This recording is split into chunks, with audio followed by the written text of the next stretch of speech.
अस्सलाम वालेकुम friends, welcome back to my channel, welcome back to Azwar hymns world. कैसे हैं आप सब? उम्मीद करती हूँ कि आप सब ठीक ठाक होंगे। तो आप सब की दुआओं से, अल्लाह ताला के फजल करम से मैं भी बिल्कुल ठीक हूँ।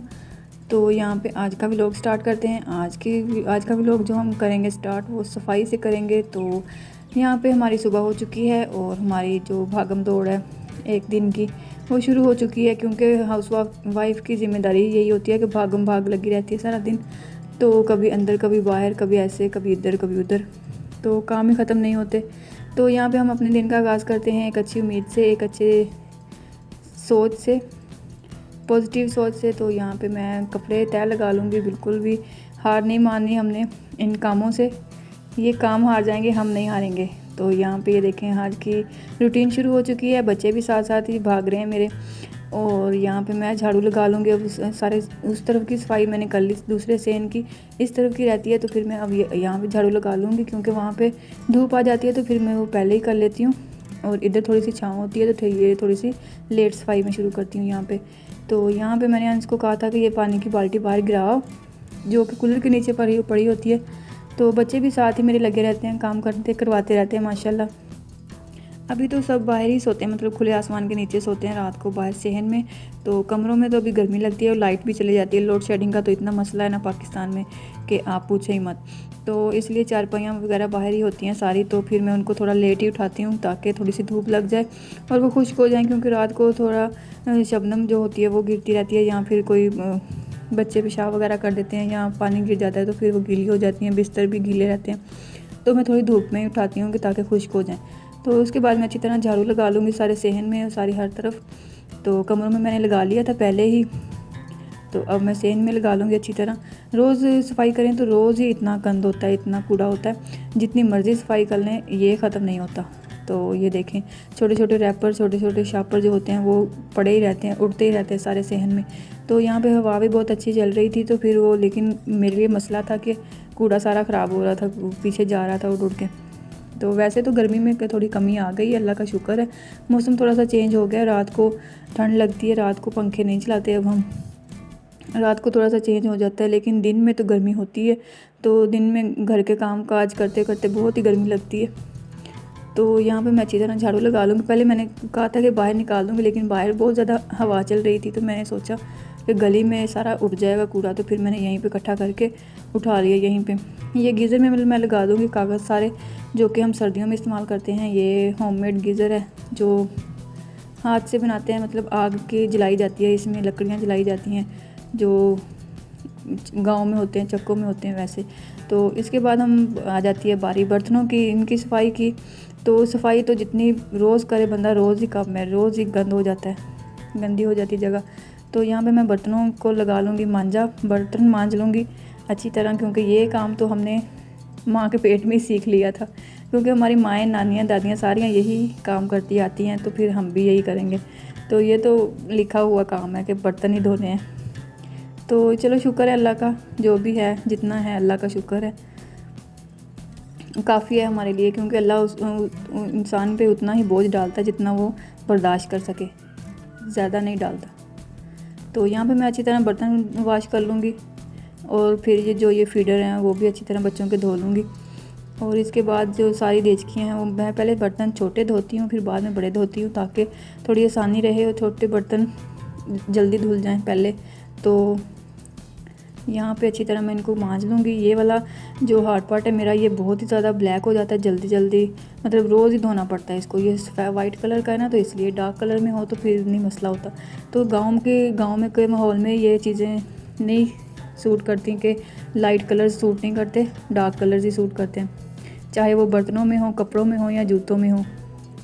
डार्क कलर्स का ये होता है कि दाग वगैरह नहीं नज़र आते। तो यहाँ पे मैं अच्छी तरह सिंक भी धो लूँगी अच्छी तरह। इसी वीडियो बनाने के चक्कर में मेरे मोबाइल पे पानी पड़ गया था, यहाँ पे मैंने पास ही रखा हुआ था, और धोते धोते पानी चला गया, तो ऊपर फिर जल्दी जल्दी मैंने वो भी साफ़ किया। तो इसके बाद हम आ जाएंगे चूल्हे के पास, आ जाऊंगी मैं, और यहाँ पे बना लूँगी कस्टर्ड थोड़ा सा बच्चों के लिए। दूध पड़ा हुआ था तो मैंने सोचा कि आज ही थोड़ा सा कस्टर्ड बना के चेक करते हैं, ट्राई करते हैं, तो ये भी खा के देख लेते हैं। तो कोई ना कोई, अगर कोई कभी दूध बच जाए तो कोई ना कोई चीज़ बना लेते हैं हम, सेवइयाँ बना लेते हैं, या दूध या खीर, या कस्टर्ड वगैरह कोई चीज़ बना लेते हैं। यहाँ पे देचकी छोटी थी तो फिर मैंने वो चेंज कर दी और दोबारा बड़ी रख दी। और यहाँ पे मैं दोनों पैकेट डाल दूँगी। आज मैंने दोनों पिंक और येलो मिक्स कर देने हैं, वनीला और स्ट्रॉबेरी जो दो हैं कस्टर्ड के पैकेट, दोनों को मैंने एक साथ ही पका देना है एक ही देचकी में। तो देखते हैं इनका क्या जायका आता है। तो यहाँ पे अज़वा रीम आ गई थी अपनी चीज़ लेके कि मुझे खोल दो ये चीज़। तो ये बच्चे साथ ही रहते हैं, अल्लाह का शुक्र है, रौनक लगी हुई है घर में। मैं बोर नहीं होती और फ्री होने का तो मतलब ही नहीं पैदा, सवाल ही पैदा नहीं होता, फ्री होने का टाइम ही नहीं लगता। तो यहाँ पे मैं अच्छी तरह कस्टर्ड बना लूँगी। अंश भी पूछ रहा था कि क्या बना रही हूँ मम्मा, तो मैंने बताया कि मैं कस्टर्ड बना रही हूँ। यहाँ पे देखिए मैंने इसको मिक्स कर दिया और अंश कह रहा था कि मैं करता हूँ, तो मैंने कहा चलो तुम करो। ये हम बाजी के घर बना रहे हैं, बाजी के साइड पे, मतलब कि उनके चूल्हे पे, तो इसलिए ये उनका साइड है।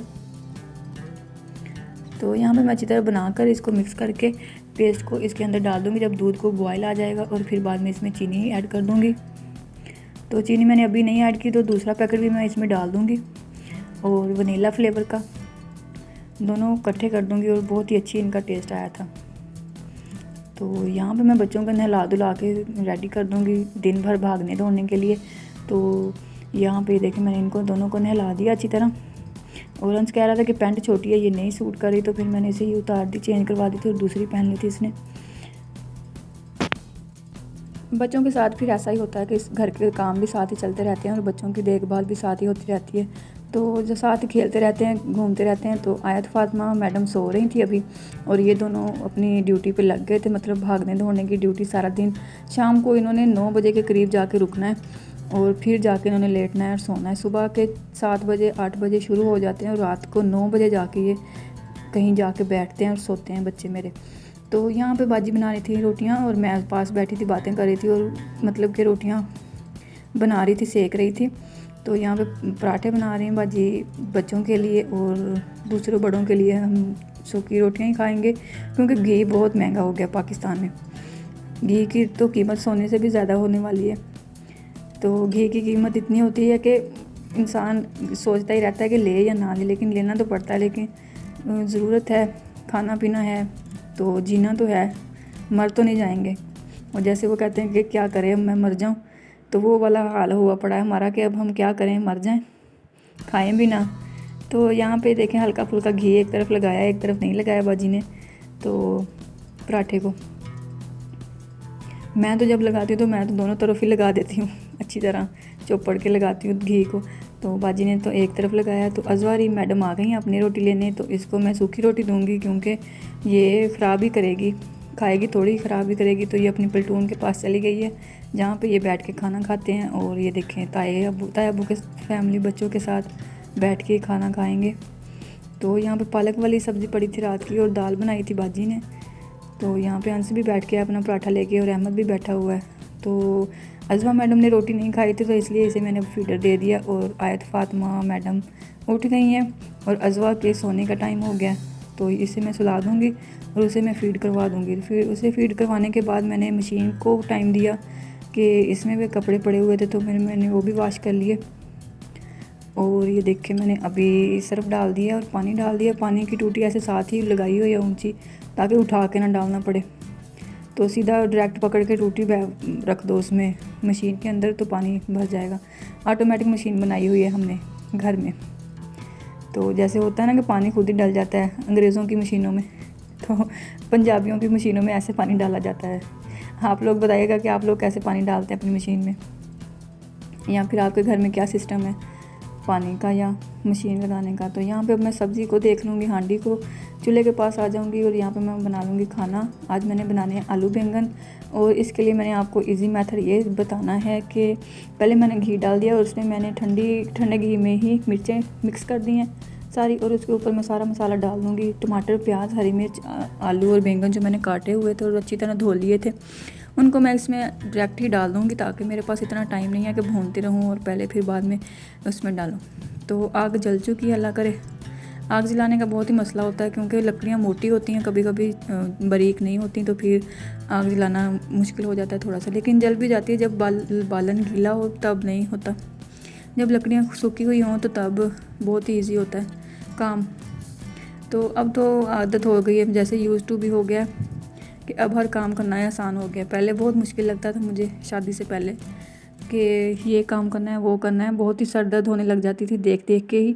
करना तो दूर की बात है, देख देख के काम को सर में दर्द होने लग जाती थी। तो अब तो ऐसा बिल्कुल भी नहीं होता। अब 5 साल हो चुके हैं माशाल्लाह मेरी शादी को। अब बिल्कुल भी पता नहीं चलता कि क्या काम है और कैसे करना है। अब सारे काम ही हो जाते हैं। तो यहाँ पे मैं आग को कर दूँगी थोड़ा सा तेज़ और लकड़ियाँ और मोटी मोटी रख दूँगी, ताकि बाद में रोटी बनानी होती है तो फिर उसके लिए भी आग चाहिए होती है। तो यहाँ पे मैं अब बना ले रही हूँ रोटी, क्योंकि खाना दोपहर का टाइम हो चुका था। ये मतलब 1-1:30 बजे का टाइम था। 1 बजे तक हमारा खाना तैयार हो जाता है दोपहर का नया, तो ताज़ा खाना जो आरे पे जाता है, दुकान पे जाता है। तो यहाँ पे मैं बना लूँगी रोटियाँ जल्दी जल्दी। 12-12:30 बजे का टाइम था ये। 1 बजे से पहले पहले मैं अपना काम ख़त्म कर लेती हूँ। आयत फातिमा को मैंने सुला दिया था। अज़वारीम पहले ही सो रही थी और अंश खेल रहा था।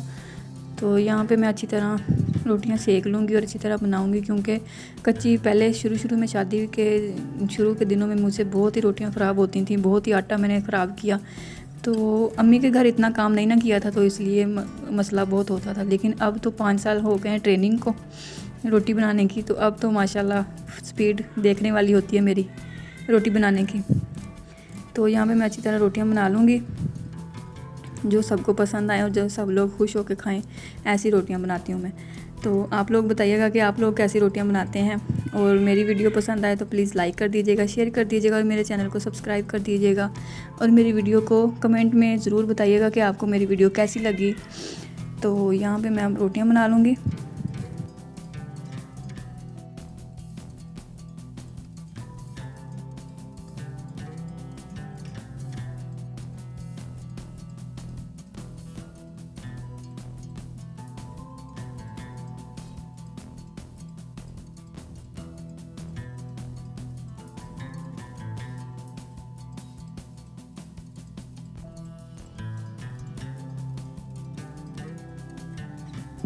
तो रोटी बनाने के बाद मैं करूँगी थोड़ी सी अपनी स्किन पॉलिश और स्किन केयर का, मतलब कि मुझे 8-10 दिन हो चुके हैं चारपाई पे बैठे हुए, मतलब डिलीवरी के बाद। तो मैंने अब कुछ भी नहीं किया था।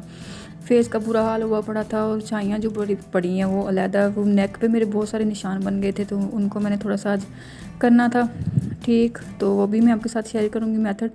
तो यहाँ पे देखिए अज़वारीम सो रही है मज़े से और हम कर लेंगे अपनी स्किन पॉलिश। ये वाली मैं ब्लीच यूज़ कर, ये पार्ले की है गोल्ड ग्लीम क्रीम ब्लीच। तो 8 फेयरनेस एक्सपर्ट गोल्ड है ये, इंस्टेंट स्किन ग्लो है।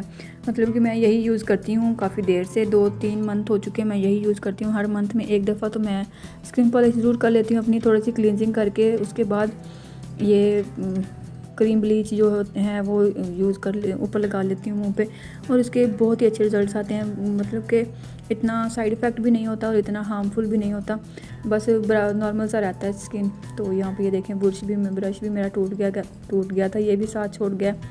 तो अब मैं इसको ऐसे ही यूज़ कर लूँगी अपने काले काले पैरों पे मैं इनको लगाऊंगी, क्योंकि मेरे पैरों का चल चल के काम कर कर के बहुत ही बुरा हाल हुआ पड़ा है। तो ये भी मुझे लगता है मुझे मांजने नहीं पड़ेंगे बर्तनों की तरह। तो इनको मैंने अच्छी तरह पहले मांज लिया था। यहाँ पे ये देखें जूतों के निशान बने हुए हैं। तो इसके ऊपर मैं अब ये ब्लीच लगाऊंगी कि क्या पता ये थोड़ा सा काम कर जाए, मेरे पैरों की हालत थोड़ी सी दुरुस्त हो जाए। तो थोड़ी सी केयर अपनी भी ज़रूरी होती है। पहले तो मैं रेगुलर करती थी हर मंथ ब्लीच पैरों की, हाथों की और मुंह पे, तो स्किन पॉलिश कर लेती थी। लेकिन अब 2-3 मंथ हो गए मैंने कुछ भी नहीं किया और पैरों की मेरी हालत देखें कितनी ख़राब हुई पड़ी है। तो इसको मैं अप्लाई कर लूँगी पैरों पे अच्छी तरह और फिर हाथों पे और फेस पे मैंने पहले ही अप्लाई कर ली थी, पहले ही लगा ली थी। तो यहाँ पे देखें, इसके बाद मैं अपने काले काले गिट्टों पे लगाऊंगी। इसको काफ़ी ज़्यादा तादाद में लगानी पड़ेगी, 2-3 दफ़ा लगानी पड़ेगी ताकि थोड़ा रिज़ल्ट तो मिले मुझे। तो ये देखें सारे दिन की भाग दौड़ के बाद पैरों का कोई हाल नहीं रहता। तो मैं अब थोड़ी सी यहाँ पे ब्लीच लगा के 15-20 मिनट के लिए इसको छोड़ दूँगी ऐसे, और फिर इसको वॉश कर लूँगी और फिर नहा लूँगी, फ़्रेश हो जाऊँगी। नमाज़ तो मैंने अभी नहीं पढ़नी, तो इसलिए बस यही काम है, आजकल के रूटीन है। आप लोगों को मेरी वीडियो पसंद आए तो प्लीज़ लाइक कर दीजिएगा, शेयर कर दीजिएगा और मेरे चैनल को सब्सक्राइब ज़रूर कर दीजिएगा। और मेरी वीडियो पे कमेंट ज़रूर कीजिएगा कि मेरी वीडियो आपको कैसी लगी, मेरी एफ़र्ट आपको कैसी लगी। नाइस लिख दीजिएगा, गुड लिख दीजिएगा, कुछ भी लिखें लेकिन कमेंट ज़रूर कीजिएगा। और मुझे पता चल जाए कि आप लोगों ने मेरी वीडियो देख ली है, आपको पसंद आई है। और प्लीज़ थोड़ी सी सपोर्ट कर दीजिएगा ताकि मेरी वीडियो को पूरा देखा करें और मेरी वीडियो को प्लीज़ लाइक कर दिया करें और शेयर कर दिया करें और सब्सक्राइब कर दिया करें मेरे चैनल को। इसमें आपका कुछ भी नहीं जाएगा, आपको बस पैकेज ही लगता है, तो वो तो आप लगाते रहते, तो इस सब्सक्राइब करने में कोई हर्ज नहीं होता। किसी को सपोर्ट मिल जाती है, किसी को थोड़ा सा हौसला हो जाता है। तो आज की वीडियो के यही तक थी। तो